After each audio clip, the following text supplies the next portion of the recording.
Welcome to the Paul Theory Show. So today we'll talk about some stuff. I want to give a quick shout out to Philip. Has been putting up some really great comments, so check out my old videos and maybe even this one. He might put a comment on this one. They're really good, they're really in depth, really well thought out, and he puts a lot of time into it. So thanks. Alrighty, and I think we have a new subscriber, so hey, new subscriber. Haven't had one in a while, so it's very exciting. So yesterday, we were talking about the origin of life. And I didn't put a lot of thought into that conversation or that idea that I had about how life is everywhere, space and the universe, all over the place, and it's not special here, it didn't need any special kind of magic to appear, because it just wants to appear wherever it gets a chance, because life is abundant and everywhere. And I said, the seed of life, you probably don't know what to look for. We don't know how it started, so I guess that's why we can't find it. We're looking in the wrong place. We're just looking maybe the wrong mindset or something. We're just not in the right spot. And I said it was probably something in space that basically sees everything. Well, so I put more thought into it yesterday, and I think I figured it out. Don't know how we can prove it, but I'm really proud of myself because I thought of it, and then I looked it up. And it turned out there was a team of doctors back in 2002 that were convinced it was the same thing. And I was like, what? A team of doctors came up with the same conclusion as I did. And I'm sure they did some research and stuff, but I just thought of it. All right, so anyways, what it is, what did I think? I think the seed that triggers everything that they're missing out on everything else that I've read so far is radiation. Yes, radiation. Radiation is out there in space. What is radiation? I don't know. They use radiation to power those nuclear generators, whatever it is, and they use this nuclear power to bomb Hiroshima and have all these nuclear wars. But what is radiation? So I know, because everybody knows that radiation is in space. There's abundant, there's all kinds of radiation. And if you go out in space, you'll die of radiation poisoning. And also you'll freeze and burn to death. And no, there's a vacuum in space. So space isn't very intuitive to our life, at least for us humans. But what is radiation? So I looked it up yesterday. I'm like, what is radiation? What in the world? So radiation, all it is really is a transmission of energy. When I read that, I was like, say, what? Of course. I mean, that totally makes sense. That, everything is basically energy, right? Your thoughts are energy. Your brainwaves are energy. Everything is energy. You break everything down, it comes down to energy. We are product of energy. So it makes sense that the energy from radiation, think about it, comes to Earth, right? It's bombarding Earth with energy. It's bombarding it in the early days when there wasn't hardly any kind of a protective layer in the atmosphere. So it's bombarding the Earth with energy. And the energy is being absorbed, or the Earth is getting absorbed by all this, or is absorbing all this energy. So basically, it was just like energy. It's just like bottled up and ready to explode. So it gets condensed, and somehow that mixture of energy putting into this raw material, it amplifies. I mean, basically, when you die because your energy is gone. So I don't know exactly. I mean, that's just kind of a theory, of a basic idea of what I'm thinking is happening, is that the radiation creates life everywhere. I think there's life all over. I think if you look at Venus, there's probably life on Venus. If not, maybe it's too crazy.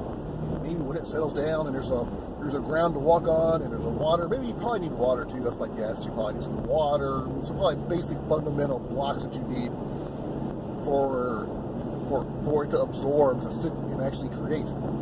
But I bet you that's what it is. So we figured it out, yay! Most likely. I'm sure it'll be proven one day. Remember, you heard it from me first. But then again, see, I wasn't the first person to think of it, but I didn't know somebody else did. I just looked it up and found out, hey, this other guy thought the same thing, so that's pretty cool. It's pretty cool. Should be a doctor. Okay, so the next thing I want to discuss today is the whole idea of reality itself. Okay, so if I just figured out how life was created, maybe it was not created like that at all. Maybe all the ideas are completely wrong. Think of life.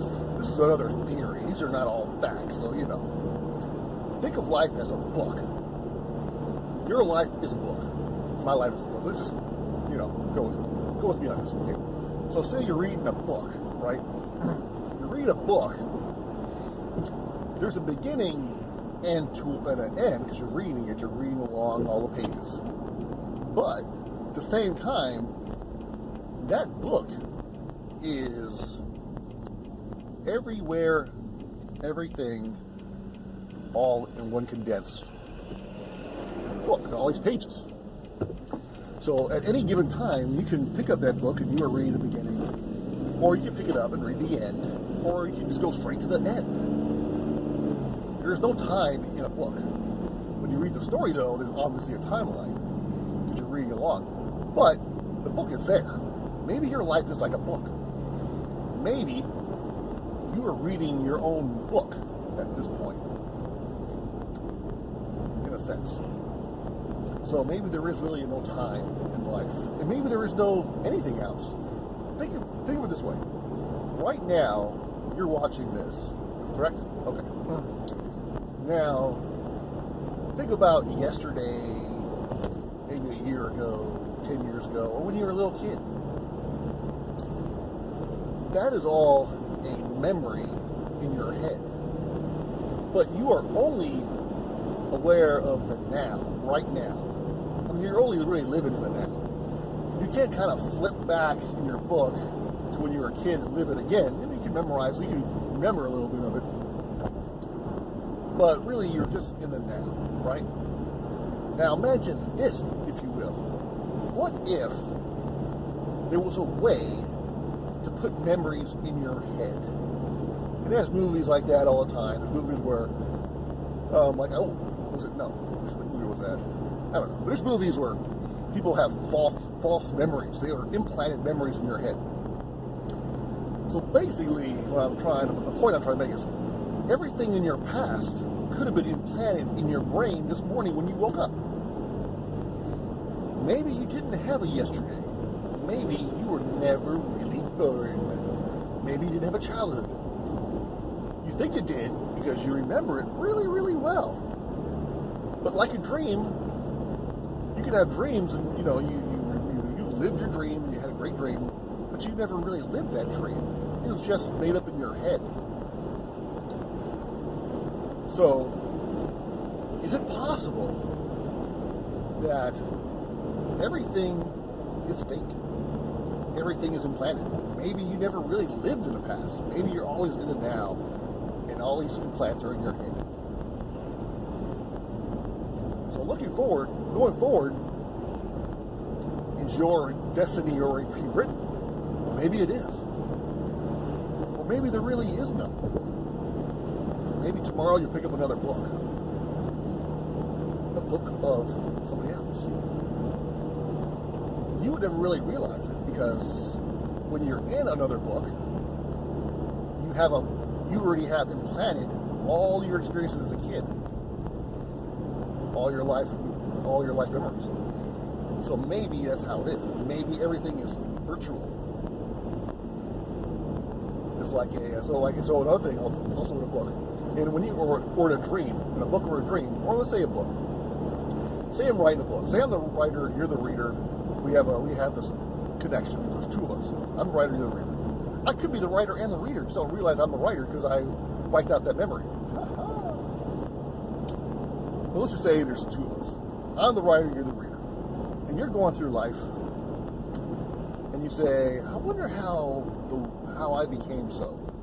So you read a book. You say, it looks like there was a God. Well, now, say if you're only living in the now, but I need you to have a history of origin. You don't really need a history of origin because the whole thing is fake, right? There is no history of origin because all you are is a reader, right? But I want you to believe there's an origin, so I have to write something in that book so it makes sense to you, for it to be believable for you. Because if it's not believable, then the book, you're not going to really believe the book. So you got to write a history. So I'm saying, in my book, as you're looking up in your own, while you're reading it, you're the character, and your character says, where did life come from? And I say, it came from the Big Bang Theory. It came from the Paul Shepard theory about radiation. Who knows? But anyway, so I got to write it in that book. Now let's say you want to go to France. No, let's just go backwards. So let's say, for the most part of your book, you're just living in your house in your local neighborhood. Now, that's great. So the book doesn't have to be really in-depth because all your experiences, or wherever you go, I just write your experience. I walked down to the corner and I saw a tree and a dog and a cat. And there's a building and a store and all this. So I write that in the book. Now, does anything else really need to exist? Not really, no. I don't have to write France in the book, or Japan. I don't have to put the details in that book because you're not going to be in Japan or France or wherever you're going. If you're not going in there, I have to write it in. But now let's say I do. So I say, okay, you know what? You're going to, as you're reading the book, you realize, hey, I'm going to France. I won the lottery. I'm going to go take a trip to France. So now, I got to write in the book, oh, now we're on a plane, and here's your experience on a plane. Now you're in France, and here's how you're looking at, you see all these French people eating French fries or whatever. See the Eiffel Tower. People speak different languages. So you write that in the book. Now, so I wrote that part of the book because you're there. You're experiencing that at the time. But do I need to write about Tokyo? No. Because you're not in Tokyo. I don't have to put all that experience in it. So maybe the universe really is not, the only part of the universe that's actually real is the part that you're in. Okay, now. So like right now, I'm driving down the street. My experience is the street. Now, in my mind, I know there is streets maybe kind of parallel-ish, and I know there's a street, I just passed one, I can go down that street, and there's all kinds of stuff in there. But I'm not in that street. So do I need that part to be in the book? No. So maybe there's just a bunch of books, and we're all just, you don't, like it's like if a tree fell and there's nobody there to watch it, did it really fall? Did anybody hear it? Did it make a noise? I don't know. There's so much places that nobody's witnessing of it. So, and, does it really need to be there? Or is it really there for, just actually there? Maybe, just maybe, this is a theory, don't get crazy, that the only thing that really exists is your own reality, your own little book. Maybe you are the creator, maybe the writer and the reader. Maybe you're born, one was like, I'm going to write a book, and then I'll erase the memory that I wrote the book. That way I can read the book and enjoy it. You know what I'm saying? Think of that. Say you have nothing better. Say you are all things. You're the universe. You're everything, right? You can be anything. You know all things, but you can do anything you want. So you say, you know what? I'm going to write a book, but I know what happens, so what I'll do is when I get in the book, I will remember that I wrote it. That way I can experience the book as if it first just happens. Okay. If your head is spinning like mine, I think we should wrap it up about that time anyways. But thanks for watching the Paul Theory Show. Hope you enjoyed it. Hope I made your head spin a little bit. Hit like and subscribe. And I'll see ya probably, maybe not tomorrow. I might have to wait until Monday for our next show. But if I can, I'll do a show tomorrow. If not, then I'll see you on Monday. Thanks for watching.